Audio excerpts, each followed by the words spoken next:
Muhammad alaihi salatu wassalam, untuk keluarga beliau, untuk istri-istri beliau, untuk putra-putri beliau, dan untuk seluruh sahabat Nabi. Semoga Allah meridhai kita bersama mereka. Amma ba'd, masih melanjutkan pembahasan tentang penyakit-penyakit lisan jamaah. Yang mana kata Nabi kita Muhammad sallallahu alaihi wasallam, yang banyak membuat orang masuk neraka, tersungkur dalam neraka itu ternyata gara-gara tidak menjaga lisannya. Kita juga telah menyampaikan bahwa sebagian orang itu, Masya Allah, baik. Jauh dari yang namanya zina. Jauh dari yang namanya mencuri. Nggak pernah dia mencuri dalam hidupnya. Dia juga tidak membunuh orang. Tapi ternyata untuk lisan dia kurang menjaga. Hablum minallah itu harus dijaga, dan hablum minan nas harus diperbaiki. Jadi muslim itu sebagaimana penjelasan Ustadz Mubarak kemarin, ya jangan cuma hablum minallahnya yang baik, tapi hablum minan nasnya dia nggak baik. Maka dia harus berupaya bagaimana menjaga lisannya. Ketika Nabi alaihi salatu wasallam ditanya tentang kondisi seorang wanita, ini mak-mak dengarin ini perempuan. Tapi bukan hanya berkaitan dengan perempuan. Tentang seorang perempuan yang taqumul lail. Dalam hadis Abu Hurairah disebutkan bahwasanya dia suka sholat malam. Artinya perempuan ini bukan wanita biasa cuma. Yang wajib udah selesai. Dia sudah menambahkan yang sunnah. Dan yang sunnah dia lakukan itu bukan sunnah yang ringan. Yaitu qiyamul lail. Wa tasumun nahar.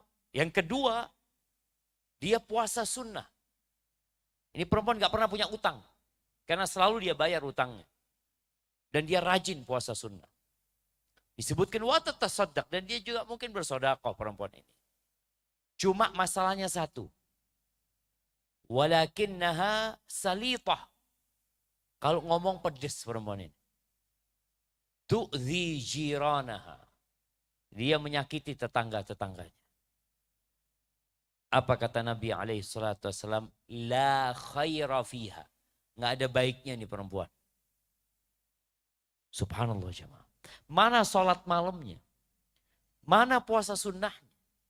Sejatinya ibadah yang dilakukan itu seharusnya berdampak pada pembentukan karakter yang baik.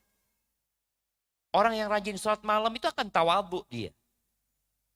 Mana rajin sholat malam kemudian dia sombong, dia ngeledekin orang? Enggak.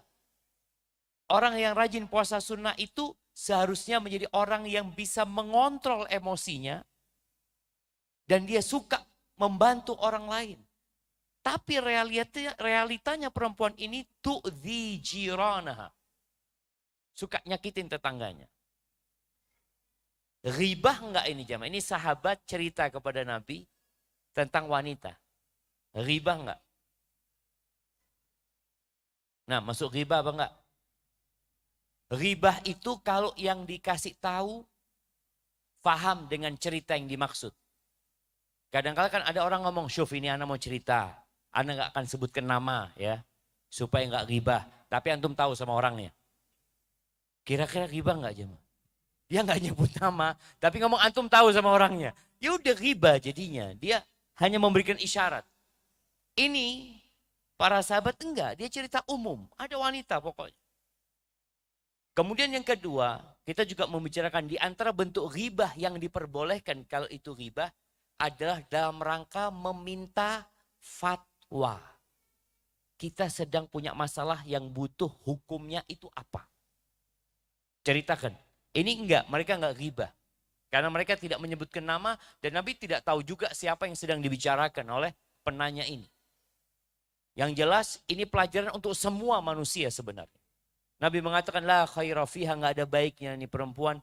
Hiya finnar, perempuan itu tempatnya di neraka. Ini perlu jadi pelajaran kita bersama. Yang sudah pada ngaji, yang udah belajar, yang sering baca Quran, yang suka sedekah. Lihat bagaimana lisanmu kepada orang lain. Kemudian diceritakan tentang wanita lain. Yang perempuan ini sholatnya cuma 5 waktu. Dia bukan ya tipikal wanita yang suka sholat sunnah, enggak. Dia 5 waktu. Dia puasa Ramadan. Tapi dia itu baik hati. Suka membuat sesuatu, dia bagikan ke tetangganya. Tidak pernah nyakitin tetangganya. Apa kata Nabi SAW? Hiya fil jannah. Ini yang di surga. Jadi ingat, seorang yang bertakwa kepada Allah adalah orang yang menjalankan perintah, menjauhi larangan. Perintah ini ada yang wajib, ada yang sunnah. Larangan itu ada yang haram, ada yang makruh. Minimal orang bertakwa itu yang wajib dikerjakan, yang haram dia tinggalkan. Gimana sekarang kalau orang ini melaksanakan yang wajib, menjalankan yang sunnah, tapi yang haram masih dia kerjain? Maka dia belum bertakwa kepada Allah Azza wa Jalla. Sampai Nabi SAW pernah mengatakan kepada Abu Hurairah radhiyallahu ta'ala anhu, ittaqil maharim takun a'badan nas. Jauhi yang haram-haram, engkau akan jadi orang yang paling beribadah kepada Allah Azza wa Jalla. Karena sebagian kita merasa ahli ibadah kalau sudah mengamalkan yang sunnah. Dia merasa anak sudah ahli ibadah, anak sudah melakukan sunnah-sunnah. Taib, alhamdulillah. Tapi sejatinya predikat orang yang ahli ibadah itu adalah yang menjalankan perintah, yang menjauhi yang haram. Tinggalkan yang haram, maka akan jadi orang yang paling beribadah kepada Allah Azza wa Jalla. Baik, ahibati fillah. Di antara penyakit lisan ini yang kemarin sempat disinggung adalah masalah namimah. Namimah ini memindah omongan dalam rangka merusak hubungan. Memindah omongan orang dalam rangka merusak hubungan, dan ini diharamkan di dalam Al-Quran, di dalam sunnah dan ijma' para ulama. Allah Azza wa Jalla berfirman di surat Al-Qalam. Al-Qalam ayat 11-12. Ayat 11-12. Surat Al-Qalam ayat 11-12. Baik, siapa yang mau baca? Yo, jemaah dibuka Qur'annya. Dibuka handphonenya, alhamdulillah. Sekarang nggak ada ceritanya. Orang dulu ketinggalan Al-Quran sering, lupa Qur'annya dibawa sering. Tapi HP insya Allah nggak pernah ketinggalan.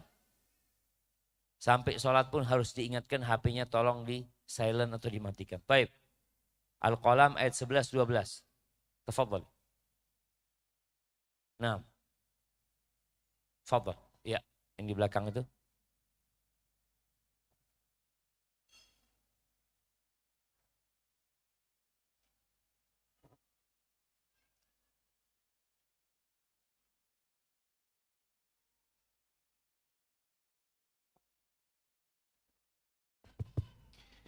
أعوذ بالله من الشيطان الرجيم همز مشاء بنميم.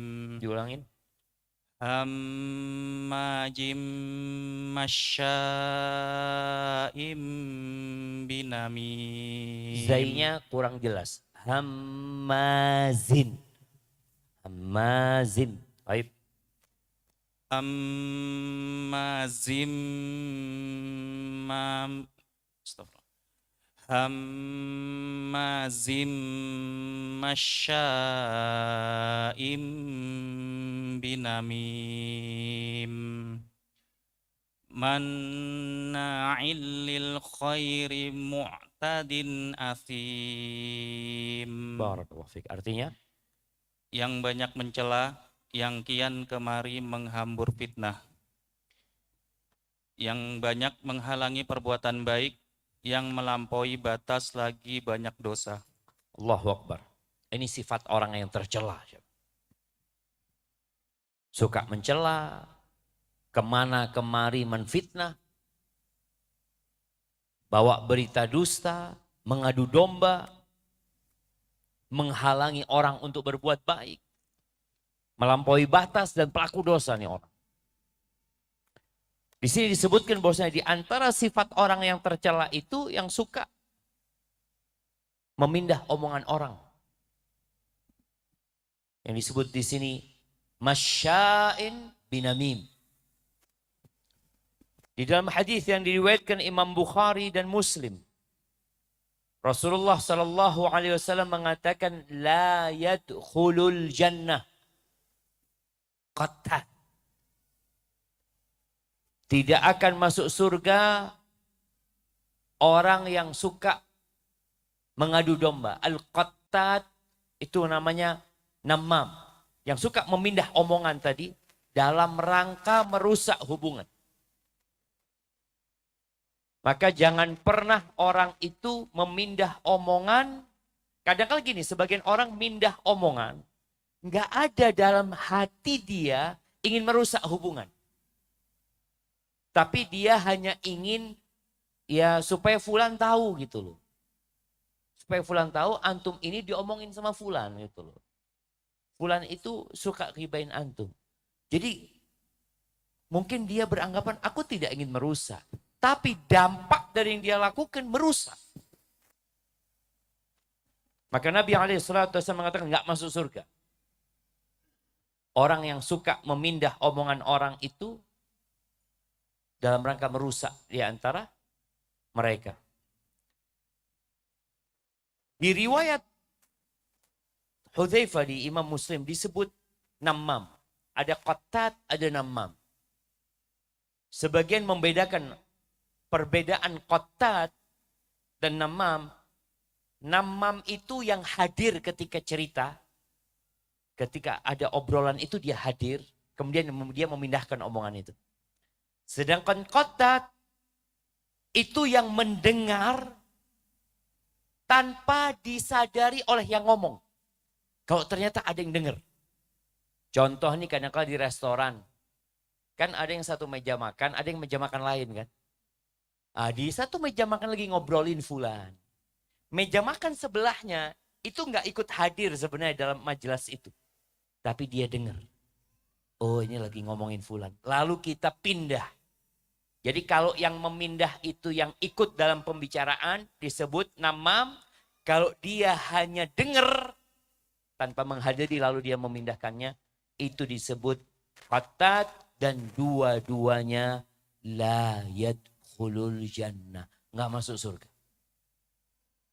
Loh Ustaz, katanya siapa saja yang mengatakan la ilaha illallah bakal masuk surga. Iya, bakal masuk surga. Bukan dia langsung masuk surga. Karena boleh jadi dia masuk neraka terlebih dahulu. Dan jangan meremehkan hadis-hadis yang berisi ancaman masuk neraka. Neraka itu pedih siksa Allah di dalamnya. Penjara seburuk apapun di dunia ini masih nyaman. Dikasih makan. Berapa kali? Siapa yang pernah di penjara? Jemaah. Alhamdulillah ya. Tapi seburuk apapun penjara di negeri kita ini, ya masih ada istirahatnya. Masih ada tidurnya. Dikasih makan. Bahkan anak pernah ngisi di penjara di Jember itu, acara buka bersama. Masya Allah. Mereka dikasih ayam, dikasih ini waktu buka bersama. Bisa ketawa-ketawa. Nggak ada itu di neraka aja. Orang yang paling ringan azabnya di neraka itu adalah yang diletakkan dua bara api di telapak kakinya, yaghli minhuma dimaghuhu. Yang otaknya mendidih. Gara-gara itu. Apa yang dirasakan? Wallahi kita nih, anak tadi main basket, anak lihat jari tengah anak udah linu-linu. Tapi bentar hilang insya Allah. Tapi ketika di neraka, ditaruh bara api di kaki kita, panasnya itu lewat ke betis kita. Lewat lutut kita ya. Terus sampai ke perut kita, ke jantung kita. Otak kita mendidih. Dan tidak mati. Orang itu kalau mati di neraka enak istirahat.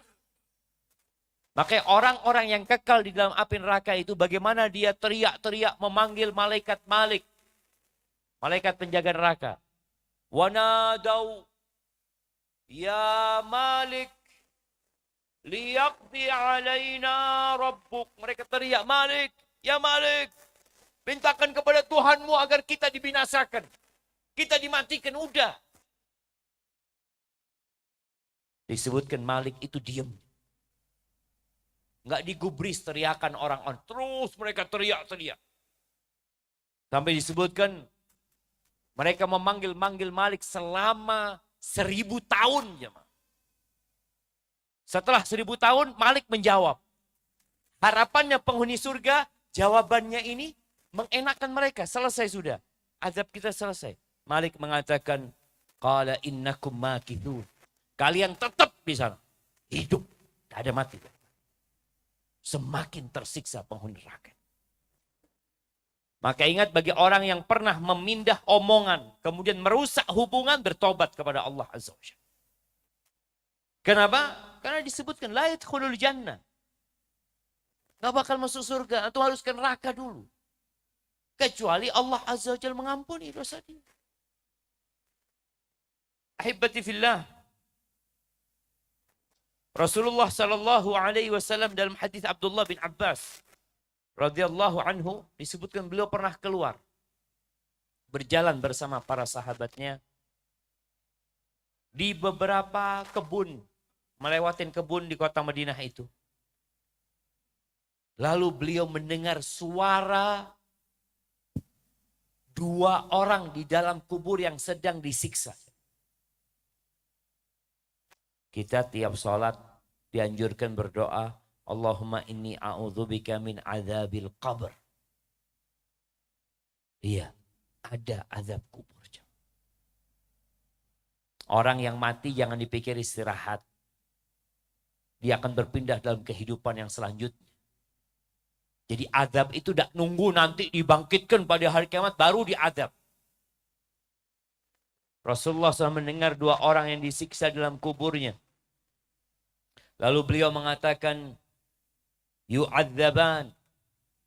2 orang itu disiksa. Muslim jemaah, bukan orang kafir. Selesai kalau orang kafir azabnya gimana mereka. Ini Muslim. Ya, hidup di masa Nabi SAW. Melihat Nabi SAW. Wa ma yu'adzabani fi kabir. Mereka itu tidak disiksa karena dosa yang besar, yang sulit untuk dihindarin. Enggak. Wa innahu lakabir. Tapi itu dosa besar gitu loh.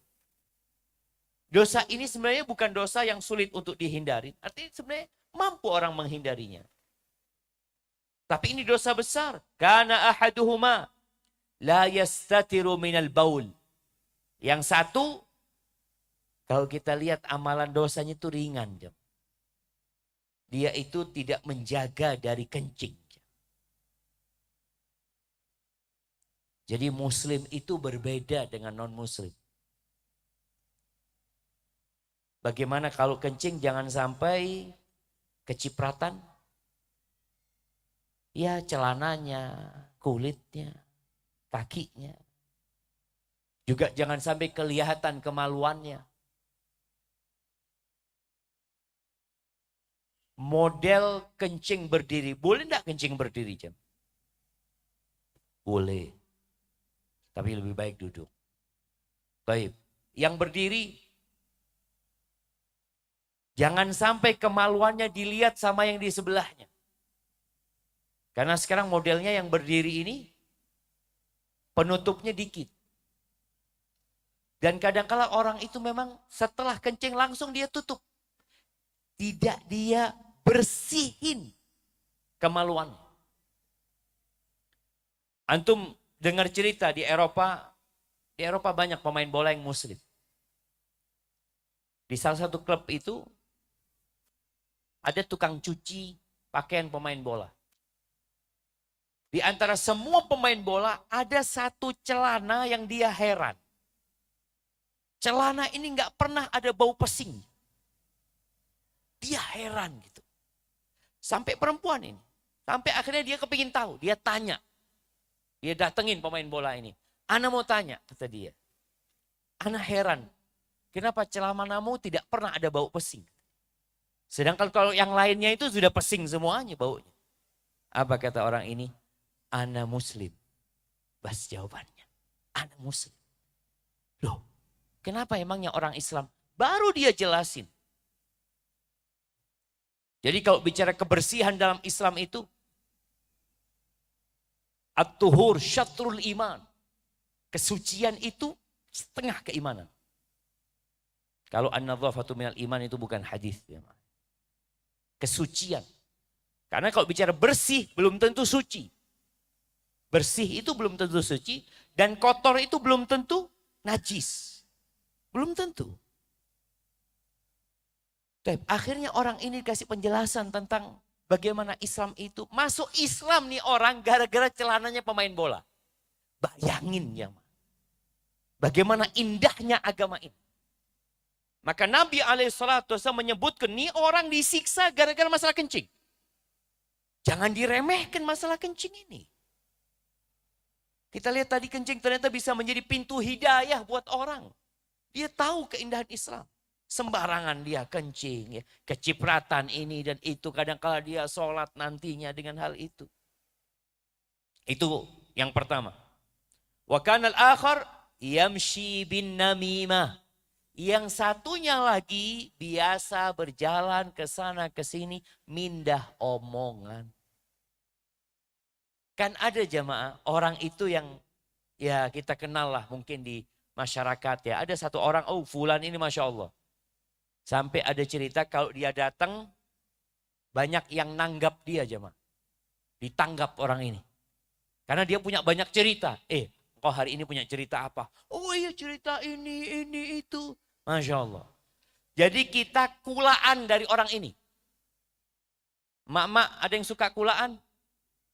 Suka kulaan. Fulana Masya Allah disuruh duduk, dikasih makan, minum. Dicari, dikorek ceritanya dia. Karena dia memang biasa berjalan kemana-mana jemaah. Orangnya rahat ya, enak orangnya ngomong. Sehingga orang-orang itu kadang-kadang ngobrol sama dia ini dibuka semuanya. Dia pindah. Hati-hati. Ini namimah. Dan ada satu dosa besar yang terjadi dalam lingkup keluarga.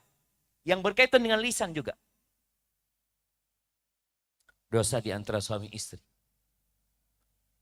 Yaitu dosa menceritakan hubungan di atas ranjang. Inna syarran nas indallah yaumal qiyamah. Orang buruk tuh di sisi Allah Azza wa Jalla. Yang mendatangi istrinya kemudian dia baik perempuan baik yang laki. Dia ceritakan apa yang terjadi di atas ranjang. Ini cerita ngomong aja jamaah. Itu dosa besar. Bagaimana dengan orang-orang yang na'udzubillah yang menyebarkannya sendiri apa yang terjadi di atas ranjang mereka. Taib, ini berkaitan dengan namimah.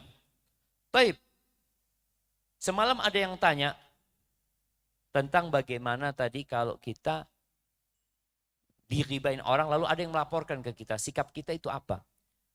Al-Imam An-Nawawi rahimahullahu ta'ala beliau menyebutkan wa kullu man humilat ilaihi namimah. Siapa saja yang dibawa kepadanya sebuah informasi yang mengandung unsur merusak hubungan antara dia sama orang lain. Wa qilahu fulan yaqulu fik. Ada yang mengatakan fulan ngomongin engkau seperti ini. Atau fulan melakukan terhadapmu seperti ini.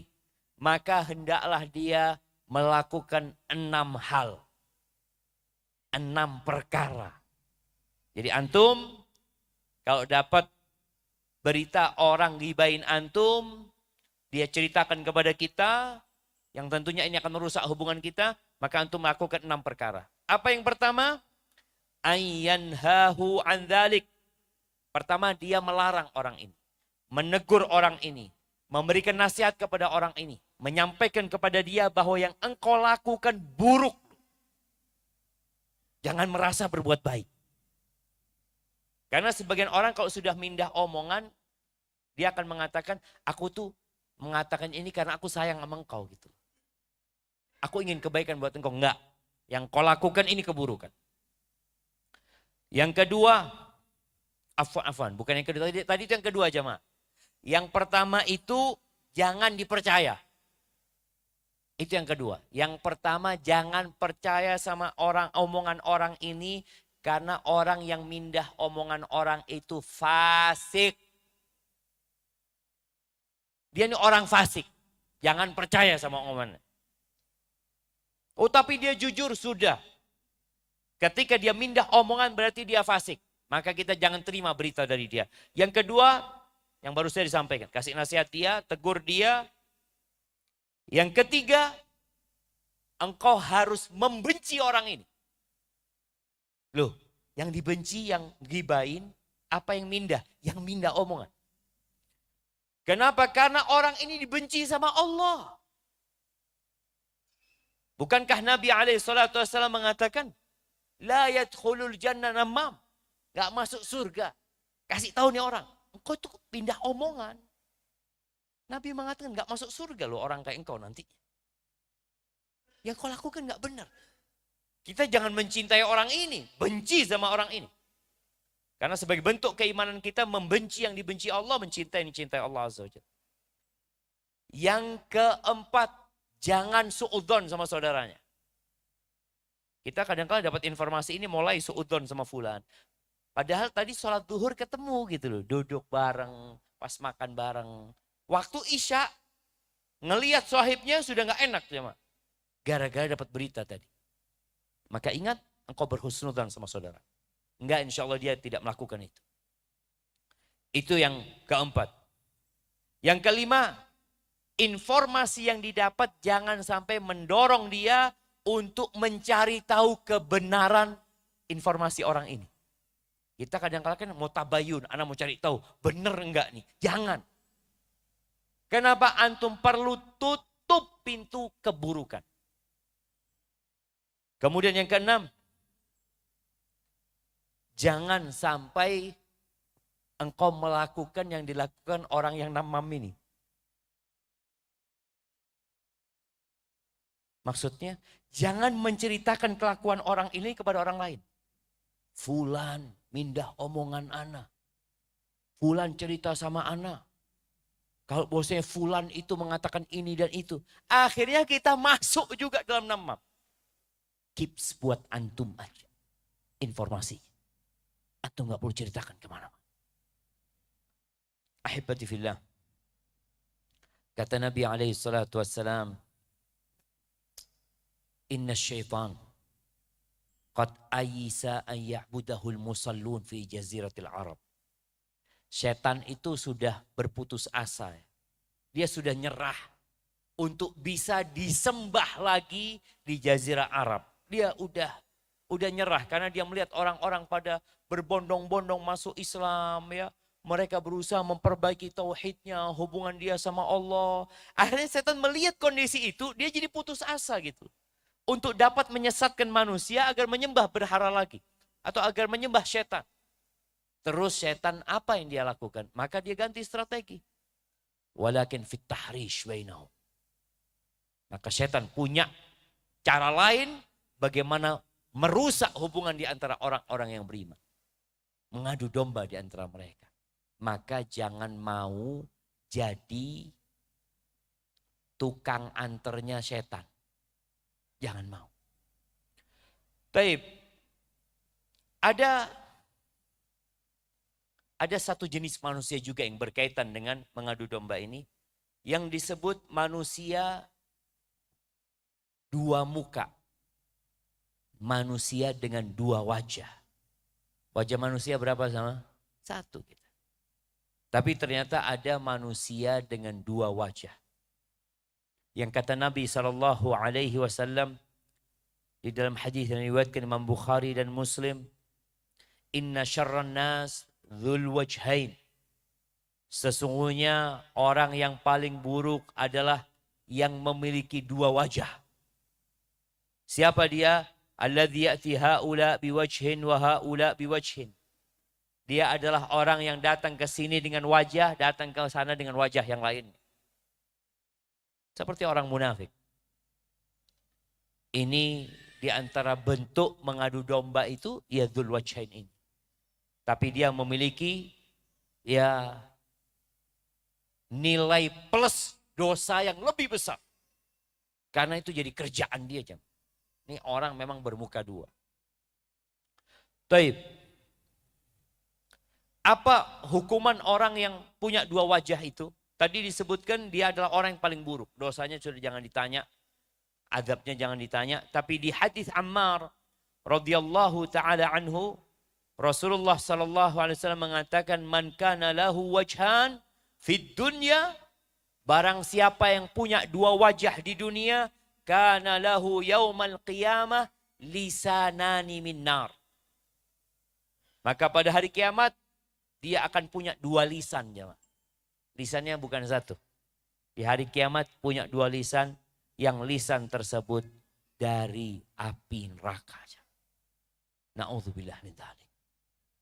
Maka pesan Nabi SAW, pegang lisan.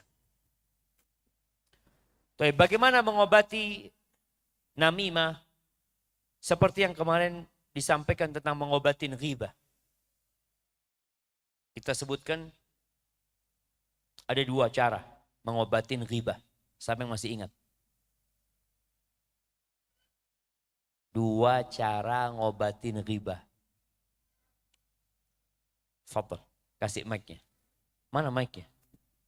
Hadiahnya sudah siap. Catat lagi. Catat lagi, mana ini? Masya Allah. Mana tadi yang ingin menjawab? Ini yang mau jawab sini. Masya Allah.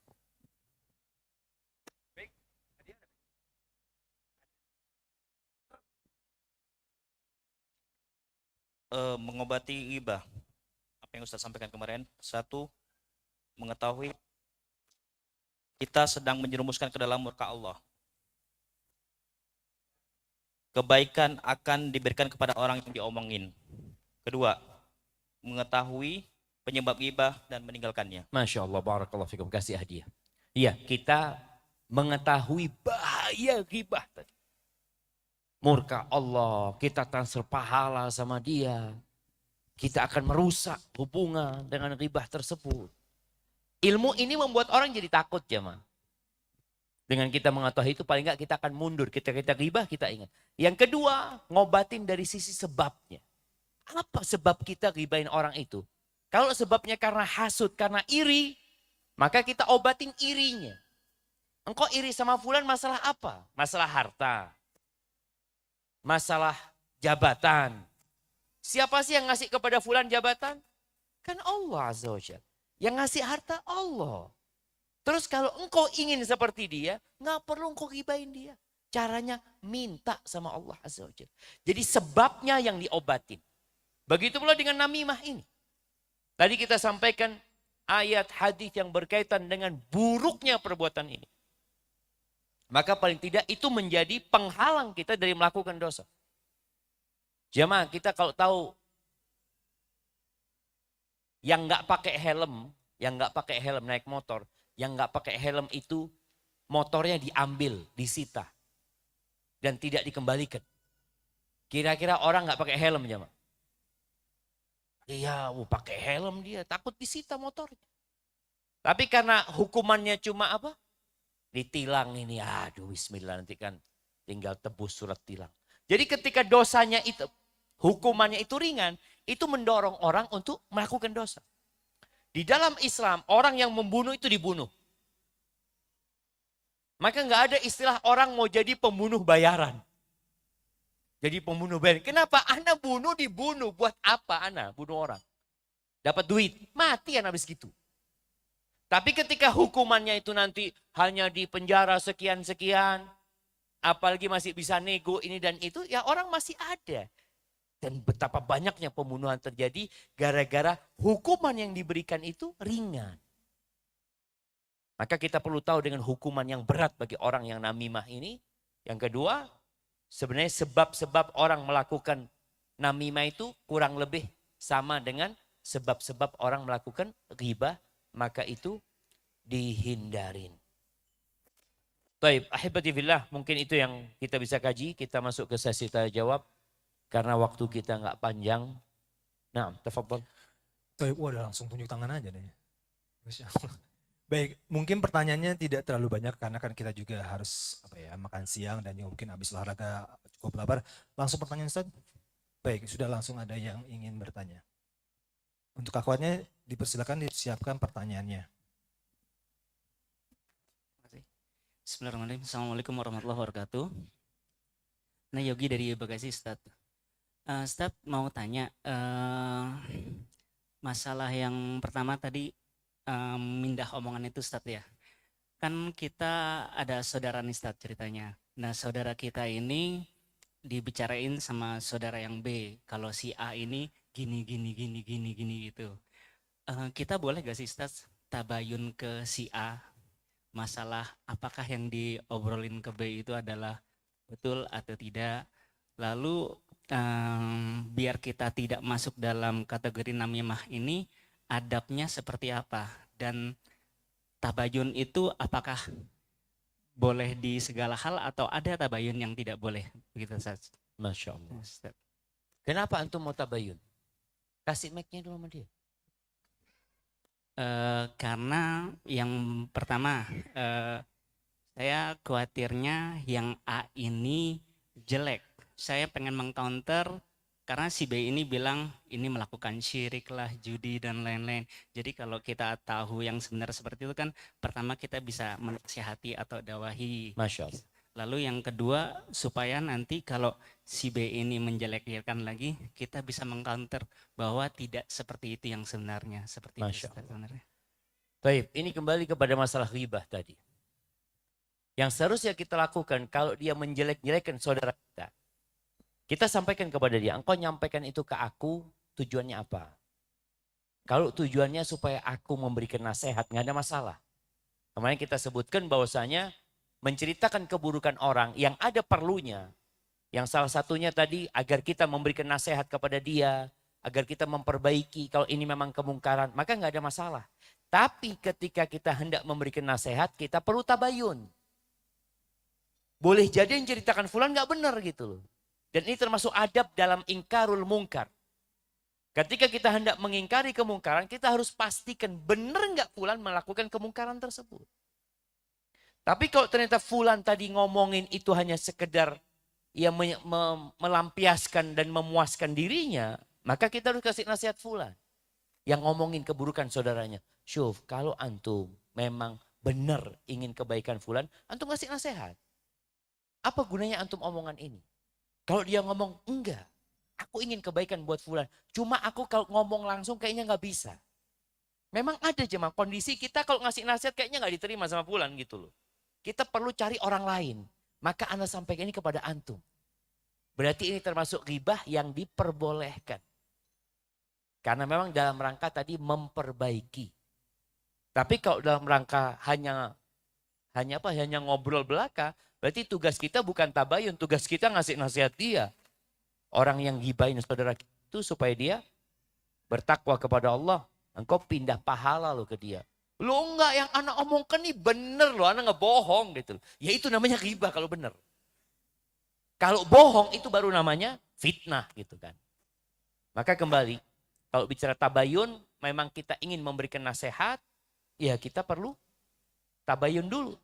Karena kan kita nggak tahu, ini cuma informasi dari sepihak yang boleh jadi karena orang itu nggak suka tadi umpamanya. Jadi nggak bisa tabayun.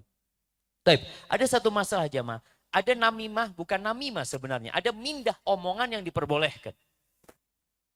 Al-Imam Nawawi menyebutkan apabila ada keperluan untuk memindahkan omongan itu, fala mani'a minha. Nggak apa-apa kata dia.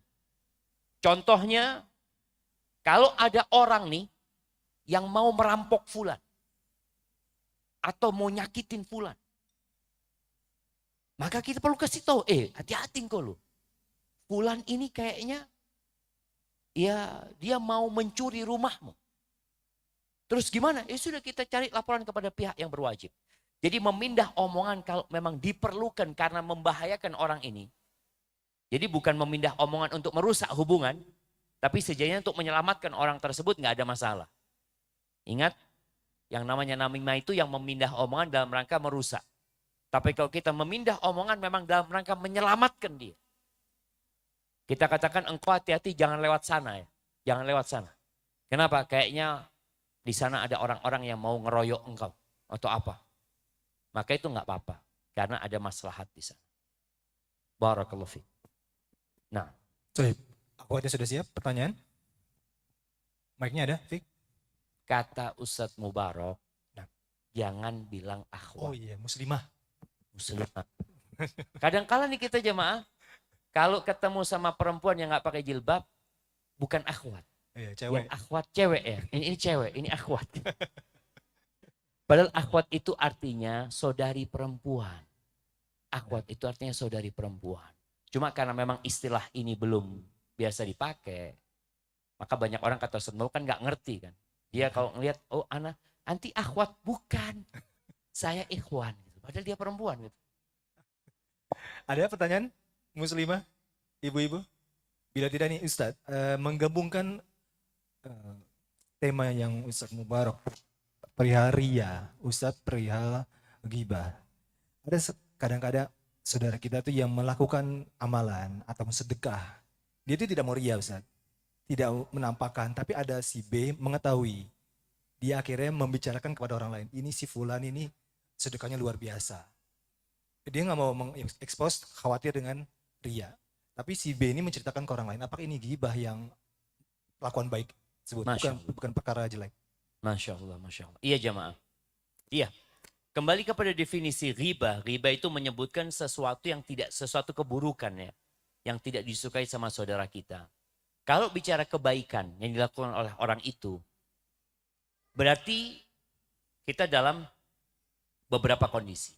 Yang pertama kalau kita menceritakan kebaikan orang itu di depan orang lain, nanti dapat membuat dia jadi GR ya, jadi apa, maka jangan. Tapi biasanya kalau menceritakan ke orang lain gak ada pelakunya, itu aman. Tapi kalau ada pelakunya kita kata, fulan ini Masya Allah, sodakohnya jangan ditanya antum. Boleh, kalau memang itu akan memotivasi fulan menjadi lebih baik. Bukan menjadikan dia riak. Tapi kalau kita khawatir, jangan. Nabi SAW melarang memuji orang lain di depan orang tersebut. Karena ditakutkan itu akan membinasakan orang ini. Yang awalnya ikhlas, gara-gara dipuji tadi, akhirnya jadi nggak ikhlas. Tapi kalau cerita sama orang lain, yang pelakunya nggak tahu, insya Allah masih aman. Dan itu tidak masuk ghibah. Kecuali ada satu janji dari orang tersebut. Rahasia. Abdullah bin Mubarak. Rahimahullahu ta'ala. Dia biasa berperang di daerah Muru sana jemaah. Di perbatasan negeri Islam sama negeri non-muslim pada waktu itu.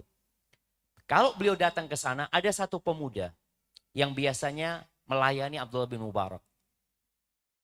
Pada salah satu perjalanan beliau tanya, pemuda ini kemana kata dia. Akhirnya dikasih tahu pemuda ini di penjara gara-gara utang. Dia punya masalah, dia berhutang, nggak bisa bayar utang, dia di penjara. Akhirnya Abdullah bin Mubarak berangkat kepada orang yang melaporkan orang tersebut.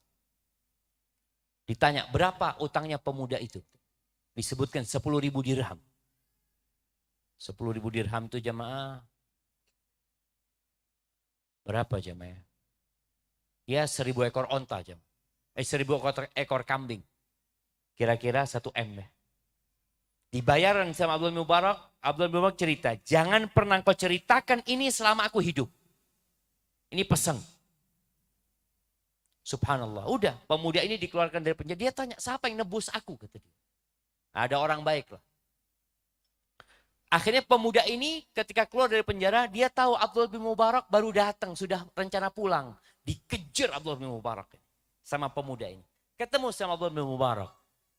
Abdullah bin Mubarak pura-pura nggak tahu sama pemuda ini. Mengatakan, kok kemana aja, kata dia.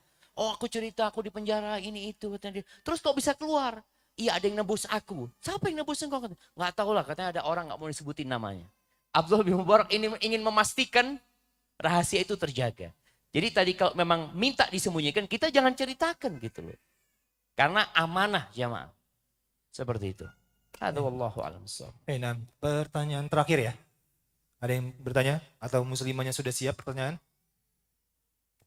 Beliau tidak kembalikan kepada bapak-bapak. Satu pertanyaan terakhir. Mereka ini mau makan kayaknya. Iya, pertanyaannya apa makanannya sudah siap begitu? Kan? Iya, seperti itu. Dan jawabannya adalah insya Allah sudah siap. Baik Ustadz, insya Allah kita akhiri Ustadz, dan terima kasih kepada saudara-saudara semua. Sudah ada makanannya, tidak di restoran ya untuk makan siang hari ini. Ada di sebelah kanan sisi tempat kajian kita, karena di bawah lagi ada walimahan ya. Seperti kita tahu tadi pagi ada walimahan. Insya Allah kita akan ketemu jam 3 bersama Ustadz Mubarak Bamualim LC. Hafizahullah ta'ala, jazakallahu khairan Ustadz, dan jazakumullah khairan kepada jamaah. Assalamualaikum warahmatullahi wabarakatuh.